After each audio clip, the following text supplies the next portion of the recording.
Greetings, my dear friends, and welcome to another episode of Reading Epic Threads. I'm your host, Patrick Gummel, joining you from Spring, Texas, this November 29th, 2024 at 9:15 a.m. Central Standard Time.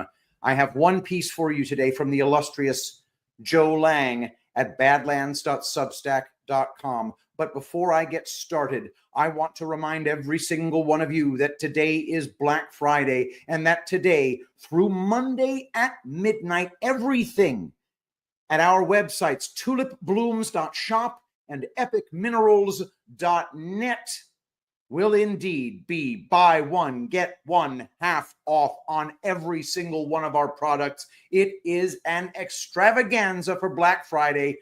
Get it while it's hot. Tulipblooms.shop has the best lotions the world has ever known, consisting of a soothing aloe base and food-grade plant oils. This makes age spots fade. This makes sun damage disappear. This cures sunburns. It makes dead skin tumble away without a trace of abrasion. There's nothing like the incredible rainfall, and you can get it in all sorts of essential oil blends. You can get it at tulipblooms.shop. For Black Friday, use promo code Shapiro for an additional 10% off. Buy one, get one half off. Today only through Monday at midnight. It is Black Friday. Take advantage. There are gift baskets that will blow your mind. You can get them gift wrapped and sent to your loved ones. Nothing says I love you and Merry Christmas like the gift of skincare and great health. With that, let us begin. From badlands.substack.com, Infiltration, Not Invasion, Propaganda and Lies, by Joe Lange. This feature is a follow-up to A Dereliction of Duty. Benghazi was at the center of everything happening in the Middle East during the Obama administration. By overthrowing Gaddafi, the Obama administration had created a safe haven for al-Qaeda. Training camps in Libya and Benghazi became a pipeline for Islamic terrorists who we were fighting in Iraq and Afghanistan. It was also a pipeline for Islamic terrorists joining ISIS in Syria as they attempted to overthrow Bashar al-Assad. Syria was supposed to be a replay of the overthrow of Gaddafi. But there is a bigger connection to the overthrow of Gaddafi and attempted overthrow of Assad than most people know. Neither of them were a threat to the United States. Both of them were fighting al-Qaeda in their own countries. Weren't we at war with al-Qaeda too? Why weren't we allied with these two leaders instead of trying to overthrow them? Why were we training, arming, and funding these al-Qaeda fighters who overthrew Gaddafi and were now trying to overthrow Assad? As I've explained in all of these articles focused on Benghazi, we were funding our enemies, but it's so much more than that. There was a much bigger plan. Why were Gaddafi and Assad specifically targeted for removal when they weren't a threat? What is the common thread that links the two leaders and made them big targets for the Obama administration? The answer to that question is connected to the excuse the Obama administration used to explain the surprise attack on the consulate in Benghazi that killed Ambassador Christopher Stevens. Do you remember the lame excuse that the Obama administration pushed for several weeks? Susan Rice made the rounds on all the Sunday news shows to push the phony narrative that the Benghazi attack was just a protest that got out of hand. She pushed the lie that an online video besmirching the Muslim religion was responsible for the protests that killed 4 Americans and seriously wounded several others. Susan Rice wasn't just Obama's ambassador to the United Nations. She was also his national security advisor. She was clearly in the loop on what was happening in Benghazi. Did she know she was pushing a complete lie in the media? But why was this specific lie so important? Why push a lie that was instantly criticized and easily proven to be false? There's a reason, and it reveals a much bigger plan in Benghazi besides the arming and funding of terrorists. Guess who first pushed the online video excuse while the attack was still in progress? According to Fox News, quote, Hillary Clinton's newly released memoir leaves little doubt she was the first member of the Obama administration to publicly link an anti-Islam video to the 2012 Benghazi terror attack, though she does not explain what intelligence she relied on to make the faulty connection. The former Secretary of State and potential Democratic presidential candidate discussed the Benghazi attack in her memoir, Hard Choices. The 33-page Benghazi chapter sheds some light on events, but it leaves plenty of inconvenient details out. According to the chronology she offers, Clinton issued the statement linking Benghazi to the video before she called President Obama on the night of the attack to provide an update, suggesting she was the originator of the flawed explanation. The State Department press release issued in her name on September 11, 2012 at 10:07 p.m.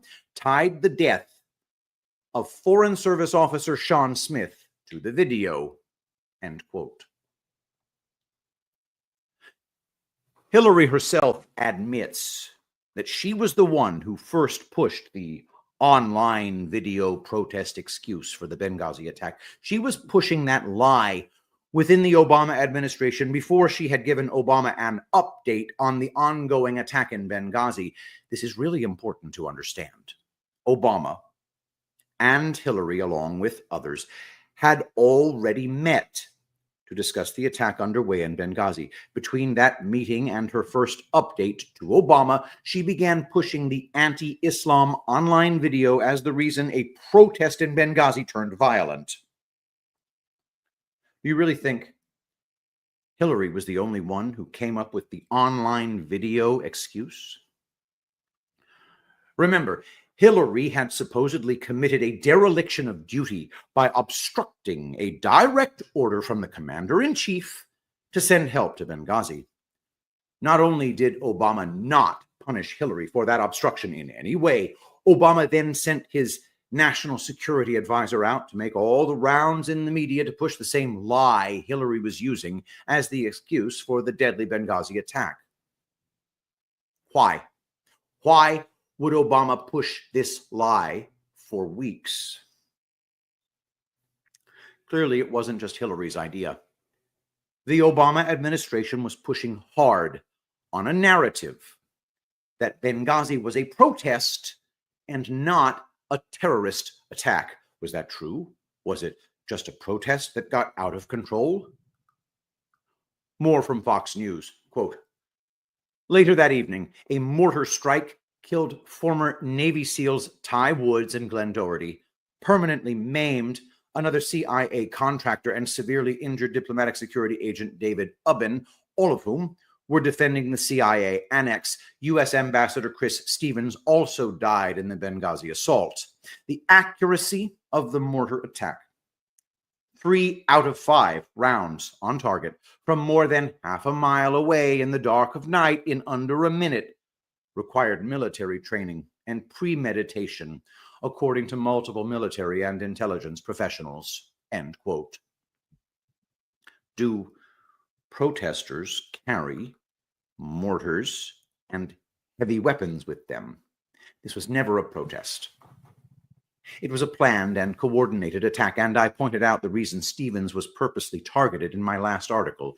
Most people think the enemy just got a lucky shot when they killed Ty Woods and Glenn Doherty with a mortar round, which also severely injured 2 others. But it had nothing to do with luck. These Al-Qaeda terrorists had been trained by someone's military, and this was always a premeditated attack, not a protest. More from Fox News. Quote, as we work to secure our personnel and facilities, we have confirmed that 1 of our State Department officers was killed. We are heartbroken by this terrible loss, Clinton's press release said. Some have sought to justify this vicious behavior as a response to inflammatory material posted on the internet. In her book, Clinton makes passing reference to the September 11th press release, and the former Secretary of State offers this argument for citing the video: that violence was erupting all over the Middle East, and the obscure internet video was to blame, throwing Benghazi, without credible intelligence reporting, into the same category. The video was unquestionably inciting the region and triggering protests all over, so it would have been strange not to consider, as days of protests unfolded, that it might have had the same effect here too, Clinton wrote. That's just common sense. End quote. The Obama administration was emphasizing the term inflammatory material posted on the internet for a reason. Everyone knew immediately that this was a coordinated terrorist attack on the consulate that killed Stevens. But Hillary, along with Obama, immediately pushed the obscure internet video as the blame and purposely connected the Benghazi attack to the uprisings in the Middle East called the Arab Spring. This was purposeful. This wasn't a reactionary response in order to come up with a quick excuse for the attack. This excuse was planned ahead of time. Hillary claimed that it was just common sense to assume that there was a connection between the Benghazi attack and the Arab Spring uprisings. The Obama administration claimed they were all just protests. Except the evidence says otherwise. More from Fox News, quote, "But sources told Fox News in late September 2012 that U.S. officials knew it was terrorism within 24 hours, and U.S. personnel on the ground in Libya reported a direct assault, not a protest gone awry." Recently released documents to conservative watchdog Judicial Watch show the Obama administration continues to withhold the full contents of a media strategy discussion it had weeks after the attack. End quote. Those on the ground in Benghazi knew it was a terrorist attack immediately, and within 24 hours, the entire Obama administration knew it had nothing to do with an online video or protest. Hillary had even informed her own family members in an email that it was an attack, not a protest. But what did she tell the father of Ty Woods, who had died in the Benghazi attack?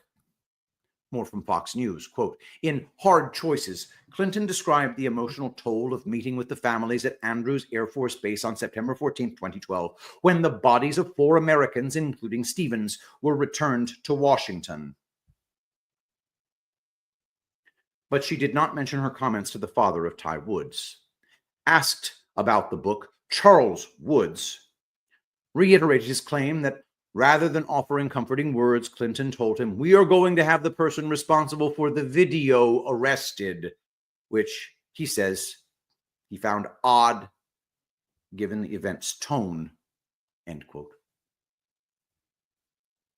Even at the moment where the families were grieving their loss, Hillary was pushing the lie about the video and even told Ty Woods' father that they were going to arrest the maker of the video.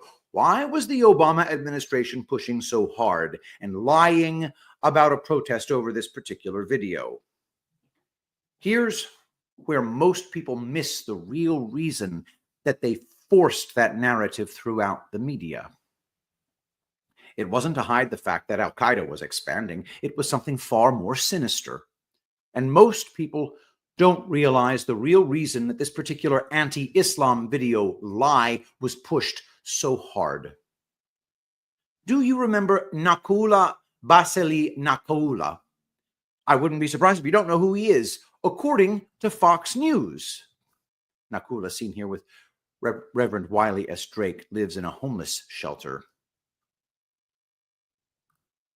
Nakula Baseli Makula, the Coptic Christian whose short video, The Innocence of Muslims, was initially faulted for sparking the September 11, 2012 terror attack at U.S. diplomatic compounds in Libya, is now living in a homeless shelter run by First Southern Baptist Church in Buena Park, California. He has served time in prison, been shamed publicly by the White House, and threatened with death. In the aftermath of the Benghazi attack, President Obama and then Secretary of State Hillary Clinton seized on the anti-Islamist film as the cause of a spontaneous protest that turned violent. U.S. Ambassador J. Christopher Stevens, Foreign Service Information Management Officer Sean Smith, and CIA contractors Tyrone Woods and Glenn Doherty were killed when armed terrorists laid siege to the compound and set it ablaze, end quote. Nakula, Basili Nakula, was targeted by the Obama administration and made to be the excuse for the Benghazi attack, but they were also blaming him for the entire Arab Spring uprisings. This American citizen, who was exercising his free speech rights when he made his video, became a public target of the White House. Why? More from Fox News. Quote, Nakula's video trailer posted online and credited to Sam Basile, which sounds like imbecile, mocked the Islamic prophet Muhammad, depicting him as everything from a bozo and womanizer to predator and homosexual, although Obama and Clinton were later forced to acknowledge that the attack was organized by al-Qaeda-linked terrorists. Nakula was soon charged with 8 counts of probation violation, jailed without bail, and deemed a danger to the community. Nakula had previously been convicted of charges relating to bank and credit fraud, and federal prosecutors found his use of the internet to post the video violated the terms of his probation. End quote. He was imprisoned for probation violations, but was denied bail and deemed a danger to the community. That designation is very important. This anti-Islam video excuse became a narrative pushed by the Obama administration, and Nakula's arrest also became a big national media story. The Obama administration was making an example out of Nakula. Why? More from Fox News.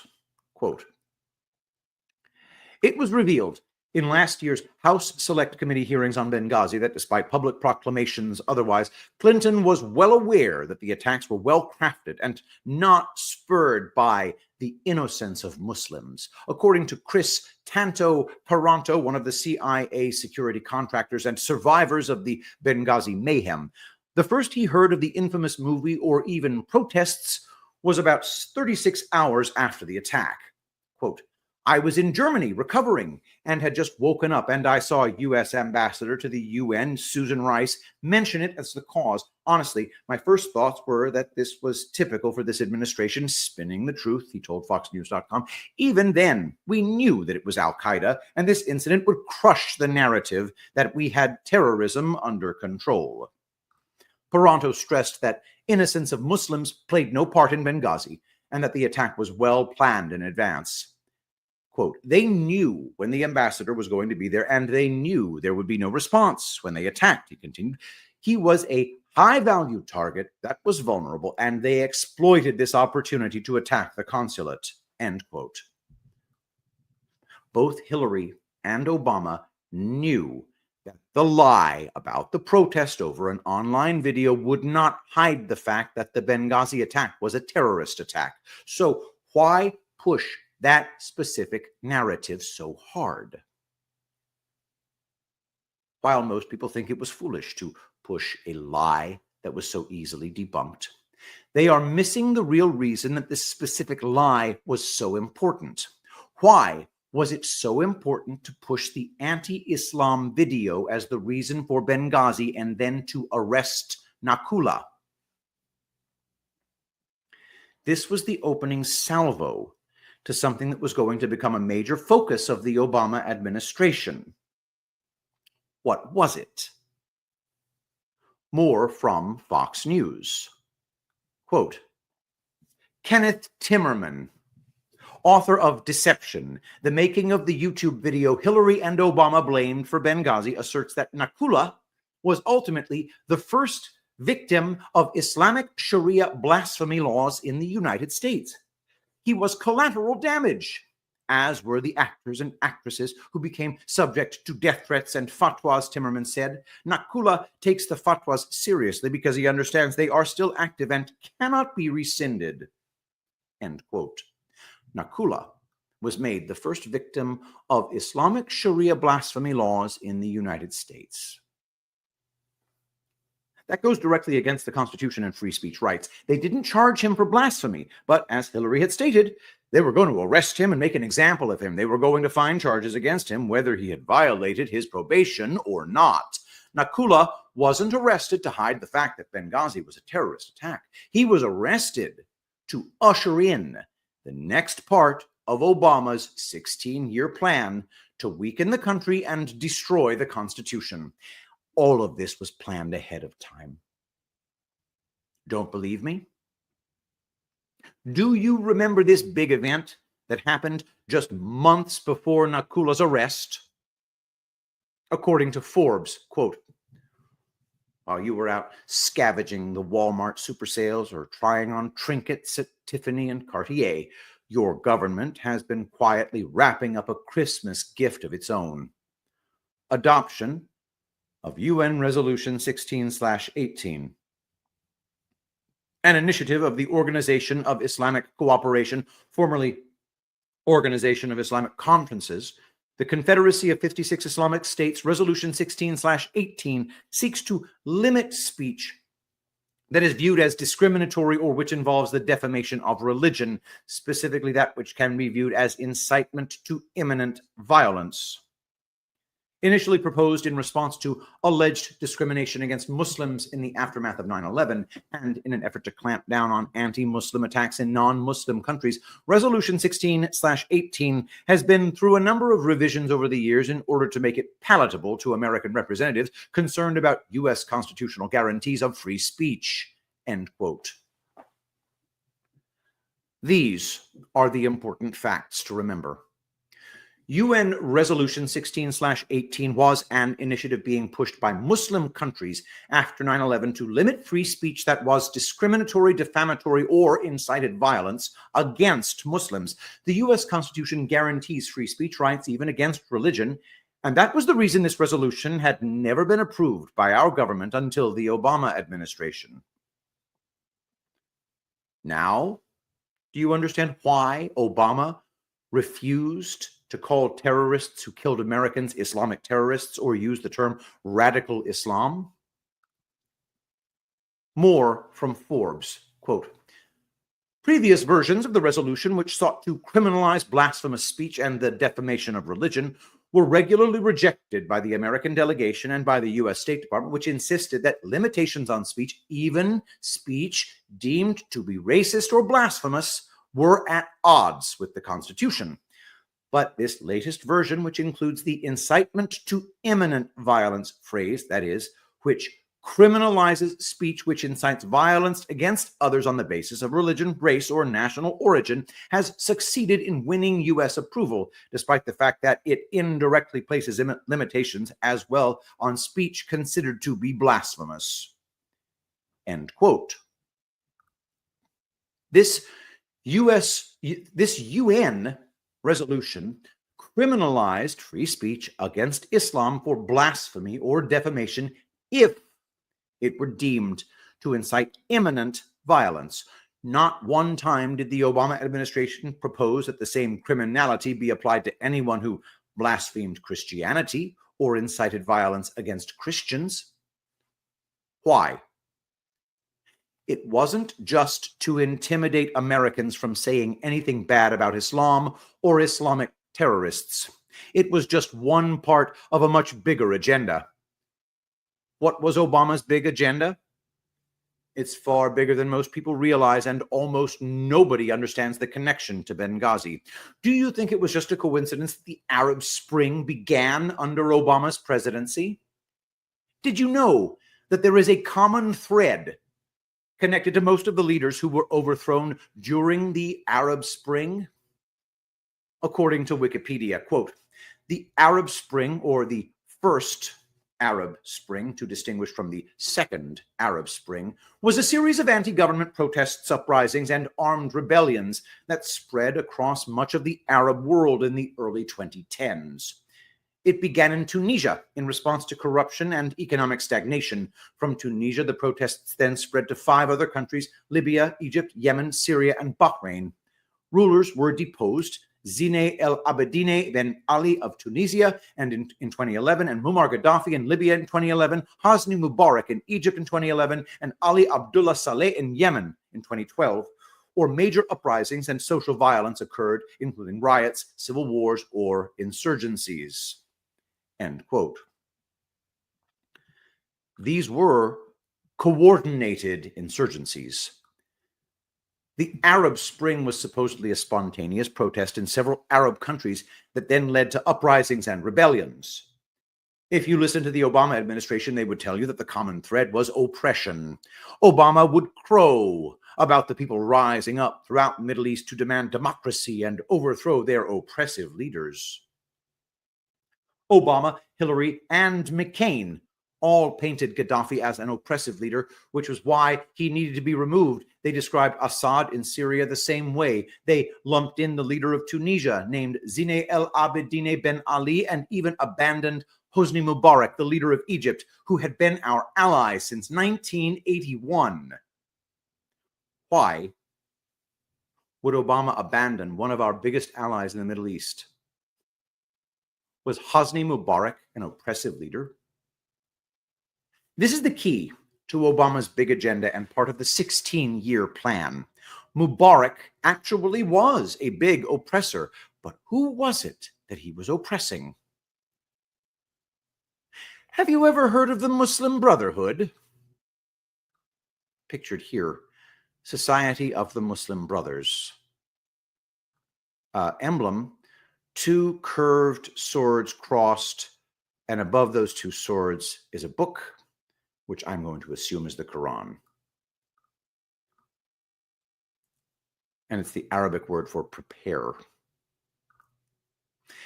That is the common thread among these nations involved in the Arab Spring, but nobody will tell you that. The leaders of Tunisia, Libya, Egypt, Yemen, Syria, and Bahrain were standing in the way of Obama's 16-year plan. They were all oppressing the Muslim Brotherhood in their countries. The Muslim Brotherhood is a movement that seeks to establish Sharia law under a global caliphate. This Arab Spring uprising toppled many of the leaders who were oppressing the Muslim Brotherhood and preventing them from enforcing strict Sharia law. Sharia law is what is oppressive, especially to women and other religions, not to mention free speech. Obama first signed UN Resolution 16/18. Then his administration pushed the anti-Islam video as the reason for the Benghazi attack, which led to the arrest of the American citizen who made the anti-Islam video. This was a purposeful and coordinated weakening of the Constitution and promotion of Sharia law within the United States by the president himself. This was part of the 16-year plan. All of it was coordinated ahead of time. Want proof? Guess who was really behind the Arab Spring uprisings? According to the New York Times, quote, even as the United States poured billions of dollars into foreign military programs and anti-terrorism campaigns, a small core of American government-financed organizations were promoting democracy in authoritarian Arab states. But as American officials and others look back at the uprisings of the Arab Spring, they are seeing that the United States democracy-building campaigns played a bigger role in fomenting protests than was previously known, with key leaders of the movements having been trained by the Americans in campaigning, organizing through media tools, and monitoring elections. End quote. There were American government-financed organizations who were responsible for the uprisings during the Arab Spring. Key leaders of the uprisings and rebellions were actually trained by our government with taxpayers' money to campaign and organize using social media in order to overthrow these specific Arab leaders. Which government organizations were responsible? More from the New York Times, quote,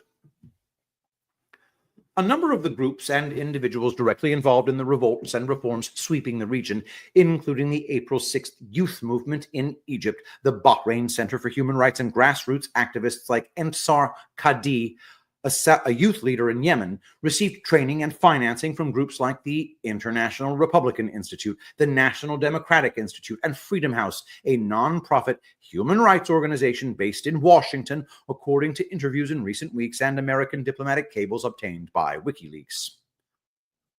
The work of these groups often provoked tensions between the United States and many Middle Eastern leaders who frequently complained that their leadership was being undermined, according to the cables. The Republican and Democratic Institutes are loosely affiliated with the Republican and Democratic parties. They were created by Congress and are financed through the National Endowment for Democracy, which was set up in 1983 to channel grants for promoting democracy in developing nations. The National Endowment receives about $100 million annually from Congress. Freedom House also gets the bulk of its money from the American government, mainly from the State Department. End quote. All of these organizations are just front groups. They pretend to promote democracy, but in reality, they are just one arm of the CIA shadow government color revolution operations. These Arab leaders who were preventing the Muslim Brotherhood from forcing Sharia law on their nations were all victims of the Obama administration's color revolution plan. The Obama administration trained and funded the groups who led the uprisings while at the same time arming the jihadists that would help overthrow these leaders.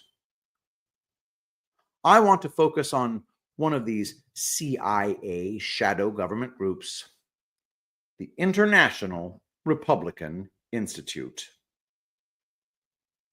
According to The Guardian, quote, I have to laugh when I see the International Republican Institute, IRI, described by the international media as an organization that promotes democracy, in this case on NPR. The IRI is in the news lately because Egypt's military government has put some of its members on a no-fly list and thereby trapped them in the country, facing investigation and possible trial, end quote. These CIA shadow government NGOs that had fomented the uprisings in these Arab countries were now under investigation in Egypt. Why? The overthrow of Mubarak led to an election that was promoted by these same NGOs that helped to elect a Muslim Brotherhood leader as president. Mohammed Morsi was elected president and then immediately placed all his Muslim Brotherhood allies into powerful positions within the government and started implementing Sharia law. The Egyptian people then rose up in protest by the millions. They didn't want to give up their freedoms, and the Morsi government was being exposed as completely corrupt. The military then stepped in and removed Morsi's government in a coup backed by the people. Once again, the Muslim Brotherhood was outlawed, and the leaders were arrested. Egypt's investigations proved that these American NGOs were behind the overthrow of their government during the Arab Spring, so they began arresting everyone involved, including members of the International Republican Institute. More from The Guardian, quote, the IRI and NDI are core grantees of the National Endowment for Democracy, an organization that conducts activities, much of which the CIA used to fund covertly, as the Washington Post reported, when the endowment was being created in the early 1980s. These organizations will sometimes support democracy, but often do not, or are even against it, end quote. The CIA shadow government always has a hidden agenda. They don't support any democracy or honor any election that puts in place a government that goes against their agenda. They will actively conduct a color revolution to topple the government and have been doing this for many decades, all while lying to the American people and pretending to be supporting democracy. Guess who was leading IRI and was partly responsible for the Arab Spring uprisings. A guy who was also at the center of the Benghazi scandal and selling weapons to our enemy. According to the Council on Hemispheric Affairs, quote, presidential hopeful John McCain is hiding a skeleton in his closet. Not your typical political scandal. Senator McCain's dirty little secret is his long-time involvement with the International Republican Institute, an organization that operates in 60 countries and is budgeted by millions of U.S. taxpayer dollars each year. The IRI is officially a politically independent entity, though in reality, it is aligned in most respects with the Republican Party and its ideals. Senator McCain has been chairman of the IRI since 1993, and Lauren Craner, president of the organization, is one of the presumptive Republican candidates' informal foreign policy advisors. End quote. John McCain was the chairman of the IRI since 1993. He had been directly involved in many color revolutions since then, including the Arab Spring. Did you know that he made a panicked trip to Egypt after the military overthrew the Muslim Brotherhood government? The interim military government in Egypt was trying to arrest members of the IRI, and some of them were hiding in the American embassy. McCain went there to try to rescue them. According to Raymond Ibrahim, writing for PJ Media, quote, in the eyes of tens of millions of Egyptians, Senators John McCain and Lindsey Graham's recent words and deeds in Egypt, which have the blessing of President Obama, have unequivocally proven that U.S. leadership is aligned with the Muslim Brotherhood. Egyptian media is awash with stories of the growing anger regarding this policy, end quote. The Egyptian people were angry at McCain and the Obama administration because they had helped the Muslim Brotherhood take over their country in order to force Sharia law on them. More from Raymond Ibrahim, quote,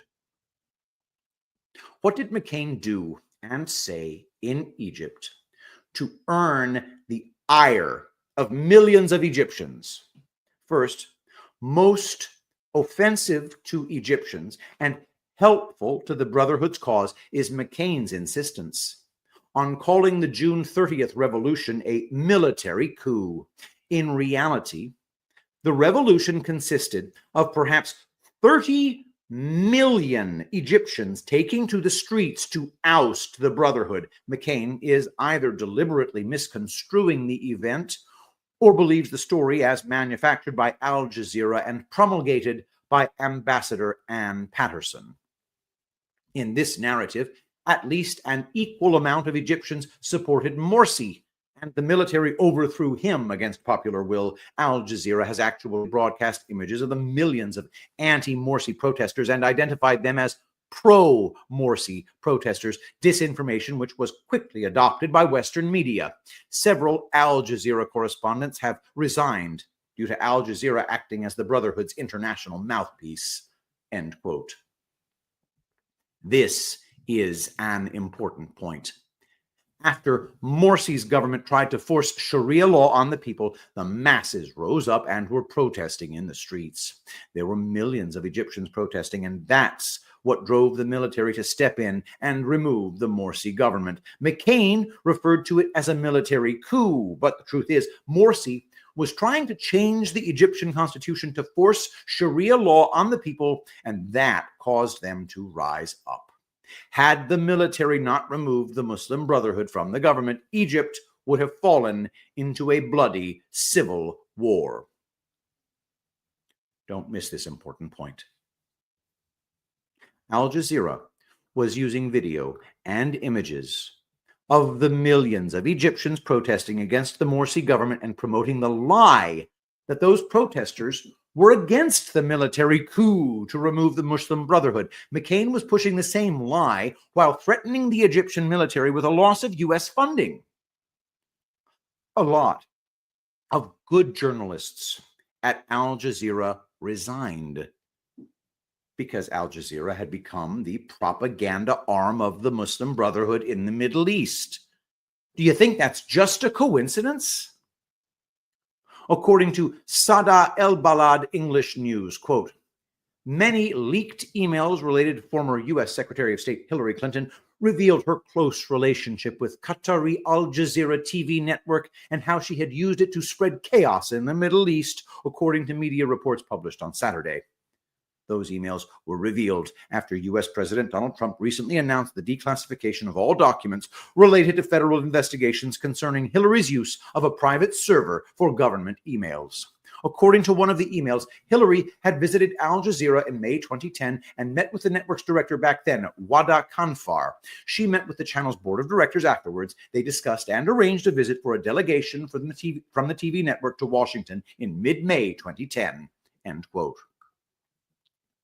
It is no coincidence that Trump declassified these Hillary emails that were centered around the Arab Spring. He knows exactly what was happening back then and the treason that they were all trying to hide. Al Jazeera was the dominant television channel in the Middle East, and it is based in Qatar. The CIA had been directly tied to the government in Qatar for many years, and that's why the government was helping to facilitate the weapons deals to arm al-Qaeda in Libya and ISIS in Syria. But there was another big reason that Hillary was making deals with Qatar. More from C News, quote, in another email, Hillary requested Qatar to finance the so-called Arab Spring Revolution through a fund dedicated to the Clinton Foundation, end quote. Everything is about money. Hillary was using Qatar to funnel money through the Clinton Foundation in order to fund the Arab Spring, just like McCain was funding the Arab Spring through the International Republican Institute. The Obama administration, with the help of McCain, was doing everything it could to help the Muslim Brotherhood bring their global caliphate to reality. Trump knows all about this plan. There is also a movement afoot to get the Muslim Brotherhood designated as a foreign terrorist organization. Such a move would carry with it some major implications for America's relationships in the Middle East. Here is senior correspondent Eric Shawn. The Muslim Brotherhood is banned in 5 Muslim countries, classified as a terrorist group. Founded in Egypt in 1928, its goal is for society to be ruled by Islamic law. Fox News has learned the Trump administration is considering banning it here too and designating it as a foreign terrorist organization known as an FTO. White House Press Secretary Sean Spicer was asked if President Trump will make the designation. I'm not going to get ahead of any announcements that we may or may not have coming in the near future, but make no mistake, the president understands the threat that our nation faces, and he's going to do everything he can to attack it, root it out, and destroy it. I firmly believe that it does threaten national security interests. Florida Republican Congressman Mario Diaz-Balart and Texas Senator Ted Cruz have parallel bills calling on Secretary of State Rex Tillerson to consider if the Muslim Brotherhood should be added to the terrorist list. At his confirmation hearing, Tillerson called the Muslim Brotherhood, quote, agents of radical Islam. Experts say it has U.S. followers, and its ideology has spawned terrorist groups like Al-Qaeda and Hamas. But the group claims it renounced violence decades ago. You have leaders of the Muslim Brotherhood who are designated terrorists. You have organizations under the Muslim Brotherhood like Hamas who are designated as terrorist organizations. So I think it's pretty much a no-brainer that this is a terrorist organization. But some are wary of labeling the group as terrorists. Robert Polito specializes in constitutional law at Seton Hall University and says the group does not qualify as a terrorist organization under U.S. law. I think designating the Muslim Brotherhood as an FTO is bad in legal terms. I think it's bad in terms of diplomacy. I think it's bad in terms of civil liberties, and it's bad in terms of our constitutional tradition. And it could have a devastating effect on Muslim American communities in the United States. Designating the Muslim Brotherhood as a terrorist group has been tried before. Last year, Congress considered a similar bill that was co-sponsored by now CIA Director Mike Pompeo, but it was not voted on by the House. James. Eric, thank you.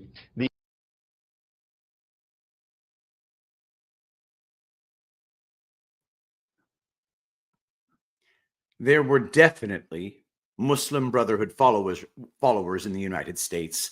Many of them were occupying key positions within the Obama administration, which was pushing for Sharia law.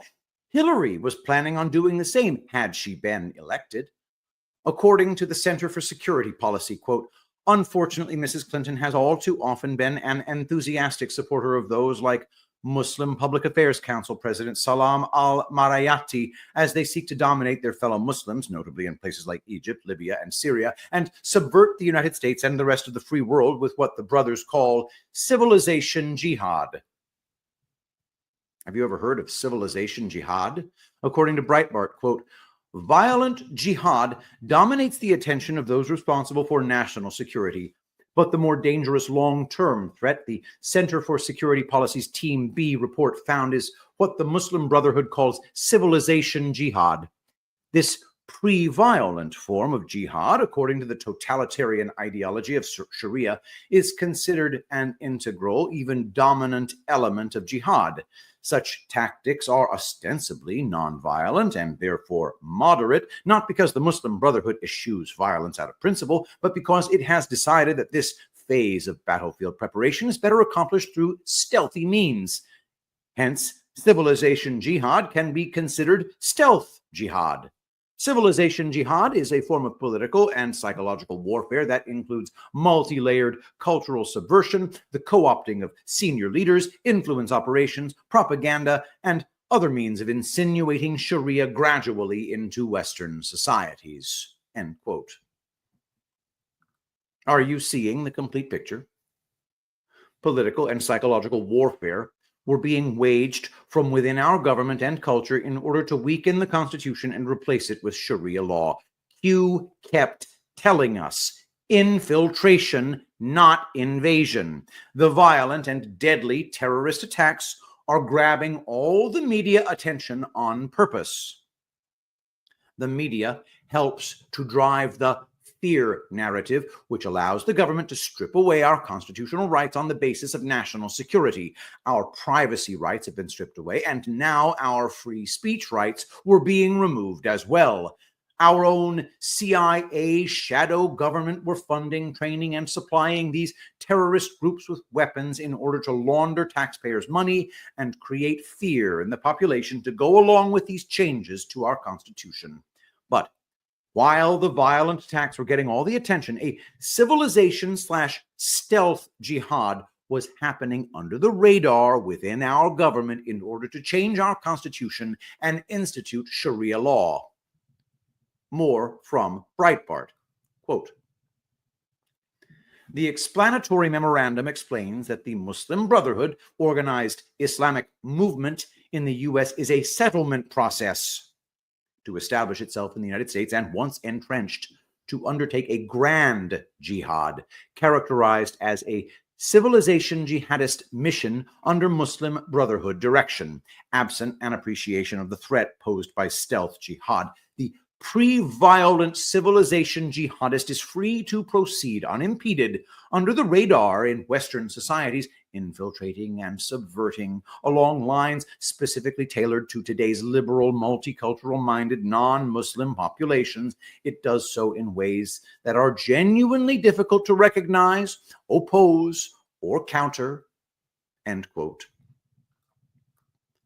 The Muslim Brotherhood's mission was to establish itself in America and entrench itself within our government. This was a far more dangerous long-term threat than fighting terrorism. Infiltration, not invasion. But there were heroes who recognized the threat at the time. Here are two pictures from an important Q drop. Q drop number 1236 of April 22nd, 2018. Pictured here, Salon, Michelle Bachmann, pictured here, crossing her fingers. Bachmann defends her witch hunt. The Minnesota representative offers evidence, in quotes, of Islamic infiltration of the U.S. government in a 16-page letter. From Salon, quote, Representative Michelle Bachmann defended her attempt to root out deep penetration by the Muslim Brotherhood into the U.S. government Friday, writing a 16-page letter explaining and expanding on her initial charges against Huma Abedin and others of being terrorist sympathizers. Bachmann's letter came in response to a challenge from a fellow Minnesota lawmaker, Representative Keith Ellison, a Democrat who was the first Muslim elected to Congress. Ellison last week asked Bachmann for evidence to support a series of letters the Republicans sent to 5 national security agencies demanding investigations into alleged Muslim Brotherhood infiltration in their ranks. End quote. Do you remember Michelle Bachmann? She was a member of Congress from Minnesota, and she was publicly demanding that the 5 national security agencies investigate the infiltration of our government by the Muslim Brotherhood. She specifically named Hillary Clinton's closest aide, Huma Abedin. Why? According to Salon, quote, in the new letter, Bachmann questions why Abedin, top aide to Secretary of State Hillary Clinton and the wife of former Representative Anthony Weiner, was able to receive a security clearance despite having family members that Bachmann believes are connected to the Brotherhood. Quote, I am particularly interested in exactly how, given what we know from the international media about Ms. Abedin's documented family connections with the extremist Muslim Brotherhood, she was able to avoid being disqualified for a security clearance, the Congresswoman wrote. End quote. Huma Abedin's entire family had a long history of direct ties to the Muslim Brotherhood. Why didn't that disqualify her from receiving a security clearance? Why was she allowed to serve as the second most powerful person at the State Department? Infiltration, not invasion. The Obama administration was helping the Muslim Brotherhood spread their global caliphate throughout the Middle East with the Arab Spring uprisings and the arming of Al-Qaeda and ISIS. They were also pushing for the adoption of Sharia law within the United States. Hillary was playing a big role, and Huma Abedin was at her right hand through it all. Michelle Bachmann was sounding the alarm back in 2012.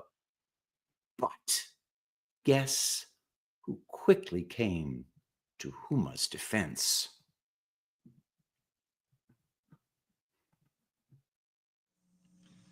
Over the past decade, I've had the pleasure of knowing her during her long and dedicated service to Hillary Rodham Clinton, both in the United States Senate and now in the Department of State. I know Huma to be an intelligent, upstanding, hardworking, and loyal servant of our country and our government, who has devoted countless days of her life to advancing the ideals of the nation she loves and looking after its most precious interests. That she has done so while maintaining her characteristic decency, warmth, and good humor is a testament to her ability to bear even the most arduous duties with poise and confidence. Put simply, Huma Abedin represents what is best about America, the daughter of immigrants, who has risen to the highest levels of our government on the basis of her substantial personal merit and her abiding commitment to the American ideals that she embodies. I am proud to know her, and I am proud, even maybe with some presumption, to call her my friend. Recently, it has been alleged that Huma Abedin, a Muslim American, is part of a nefarious conspiracy to harm the United States by unduly influencing U.S. foreign policy at the Department of State in favor of the Muslim Brotherhood and other Islamist causes. On June 13th, 5 members of Congress wrote to the Deputy Inspector General of the Department of State demanding that he begin an investigation into the possibility that Huma Abedin and other American officials are using their influence to promote the cause of Muslim Brotherhood within the U.S. government. The information offered to support these serious allegations is based on a report, quote, The Muslim Brotherhood in America, which is produced by the Center for Security Policy. And I'd like to point out, I have worked with the Center for Security Policy. Its friend, the head of it, is a longtime friend of mine. But still, this report is scurrilous.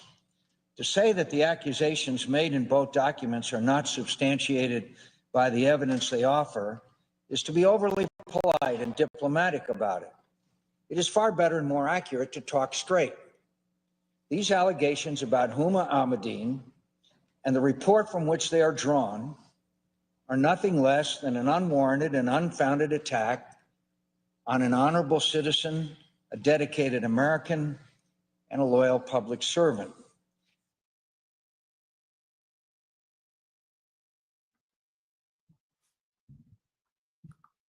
Leave it to No Name to defend the enemy from within. He's the worst kind of traitor.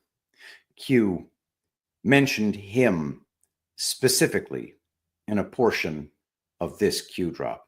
Q drop number 58 of November 2nd, 2017. Quote, Senator McCain and others roundly criticized Representative Michelle Bachmann in 2012 when she and 4 members of the House Permanent Select Committee on Intelligence and the House Judiciary Committee cited Ms. Abedin in letters sent to the Inspectors General of the Department of Defense, Department of State, Department of Justice, Department of Homeland Security, and the Office of the Director of National Intelligence, warning about Muslim Brotherhood infiltration of the United States government. Why is this relevant?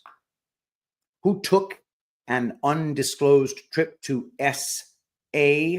What was the purpose of a F2FV phone call, Alice in Wonderland? End quote. Bachmann had publicly called out the Muslim Brotherhood infiltration of our government, so McCain quickly went to her defense.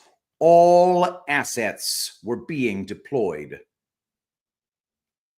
Here's Q drop number 1360 of May 13th, 2018. Pictured here, Kerry talking to Assad.